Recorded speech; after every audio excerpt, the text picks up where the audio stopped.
families. Okay, so let's get started. So ये आपको right नहीं करना है, आज मैं आपको चैप्टर पढ़ा रही हूँ. ओके, होमवर्क असाइनमेंट मैं आपको अलग दे दूंगी. अभी अपन चैप्टर पढ़ते हैं. ओके, तो अपना सेकंड चैप्टर है मूवमेंट ऑफ फैमिलीज. क्या मूवमेंट ऑफ फैमिलीज मतलब फैमिलीज का माइग्रेशन, एक जगह से दूसरी जगह पलायन. ओके, तो फर्स्ट पॉइंट ये है कि there are many families which migrate from one place to another place. Okay guys, तो देखिए अपन देखते हैं कि बहुत सी फैमिलीज है जो कि एक जगह से दूसरी जगह जाती है. मतलब अपन देखते हैं अपने नेबरहुड में भी देख लेते हैं कि पड़ोसी में क्या एक फैमिली जो बहुत दिनों सालों से रह रही थी और अब वो जयपुर चली गई है. तो हम अपनी रोजाना की जिंदगी में कभी कभी देख लेते हैं. ओके, सो ये अपना पहला पॉइंट ये कह रहा है कि ऐसे बहुत सी फैमिली देखते हैं जिस migrate from one place to another place. Second point है earlier peoples basic needs were only bread cloth and house, but now peoples needs have become bread cloth house occupation higher education and luxury. Thus people have started living at other places and leaving their ancestral places. अब मैं आपको इसका मतलब समझा देती हूँ क्या कह रहा है सेकंड पॉइंट. सेकंड पॉइंट हमें ये कह रहा है कि पहले के जमाने में लोगों की जो नीड होती थी, मतलब लोगों की जो जरूरत होती थी, वो होती थी खाना, पैसा, ब्रेड, क्लॉथिंग, खाना, कपड़े और एक घर. लेकिन अब के जमाने में लोगों की जो नीड है, अब के टाइम में जो लोग चाहते हैं, जो लोगों की जरूरत है, वो है खाना, पैसा, घर, ऑक्यूपेशन, धंधा एंड हायर एजुकेशन, ज्यादा से ज्यादा अच्छी एजुकेशन, अच्छी पढ़ाई और एंड लग्जरी लाइफ. तो पहले के जमाने में अब लोग ज्यादा कुछ डिमांड करते हैं अपनी लाइफ से, बहुत कुछ चाहते हैं अपनी लाइफ में. सो बहुत चेंजेस आए थॉट्स में एंड एवरीथिंग. ओके, तो 10 पीपल हैव स्टार्टेड लिविंग. इसी प्रकार से लोग अपनी जगह को छोड़ के दूसरी जगह जाते हैं और अपने पुरखों के घर को छोड़ के जाते हैं जहाँ पे उनके पुरख मतलब उनके दादाजी परदादाजी बहुत दिनों से रह रहे थे. उस जगह को छोड़ के वो बड़ी सिटीज में जाते हैं इन सब चीजों की तलाश में. ओके, सो ये अपना सेकंड पॉइंट कह रहा था. अब अपन थर्ड पॉइंट पे चलते हैं. थर्ड पॉइंट क्या कहता है? Some people leave their places for higher education employment while other some people migrate to other places due to flood और ड्राउट. हम देखते हैं कि कुछ पीपल माइग्रेट करते हैं for higher education and occupation, मतलब कुछ लोग पढ़ाई के लिए एंड बिजनेस के लिए, अपने काम के लिए बाहर जाते हैं. लेकिन कुछ लोग इसलिए दूसरी जगह पलायन करते हैं फ्लड और ड्राउट, मतलब भूकंप, तूफान, बारिश, इन सब की वजह से लोग एक दूसरी जगह से दूसरी जगह पलायन करते हैं.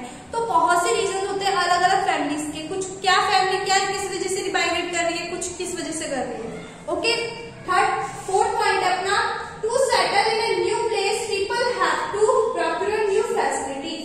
तो जब एक नई जगह पे जाते हैं तो उन्हें नई नई फैसिलिटीज देखनी पड़ती है. जैसे कि जब कोई फैमिली गांव में रहती थी तो उन्हें बहुत लो कॉस्ट पे सब कुछ अपना काम कर लेती थी. लेकिन जब वो एक सिटी में जाती है तो सब कुछ बदल जाता है, सेटलमेंट सब कुछ बदल जाता है. उनको एक कमरे में रहना होता है, वहीं पे खाना बनाना होता है, वहीं पे रहना होता है, वहीं पे काम करना होता है. और एक तरह से कॉस्टली होती है सिटी. वहां पे उनको मतलब गांव में उनको कम पैसों में वो खूब खुशी रह लेते थे, लेकिन शहरों में वो कम पैसों में खुश नहीं रह पाते. उनको ज्यादा से ज्यादा अर्निंग करनी पड़ती है और उसके बाद उन्हें काम करना पड़ता है और फिर अपना घर का खर्चा निकालना पड़ता है और उन्हें बहुत सी चीजें देखनी पड़ती है. ऐसा ही होता है जब हम एक सिटी से दूसरी जगह माइग्रेट करते हैं. ओके, नेक्स्ट पॉइंट है अपना there is a town named Galiyakot in Dungarpur district due to construction of Kadana Dam in Gujarat state. This area became a low-lying area. Water started accumulating in the town during the rainy season. Therefore, the government constructed houses for the people at another place and also provided facilities like schools, hospitals, etc. Today, this place is called as Realization Colony. So, अपना last point ये है कि ये ऐसे बता रहा है कि गुजरात में एक स्टेट, गुजरात अपना स्टेट है राजस्थान के नीचे. आपको मैप में आपने अच्छे तरह से देखा होगा. ओके, वहां पे एक डैम है कादना डैम. तो वो जो डैम है उसके वो रेनी सीजन में वो लो लाइन एरिया है, मतलब नीचे मतलब आपको कैसे बताऊं, मतलब बारिश के मौसम में वो जो जगह है वो बिल्कुल पानी से जाती है एंड भूकंप की जैसी स्थिति सी आ जाती है. ओके, मतलब लोगों को माइग्रेट करना पड़ता है वहां से, इस तरीके से स्थिति आ जाती है. इसलिए गवर्नमेंट ने क्या किया, गवर्नमेंट ने उन लोगों के लिए घर बनवाए, हॉस्पिटल बनवाए, उनकी जरूरत की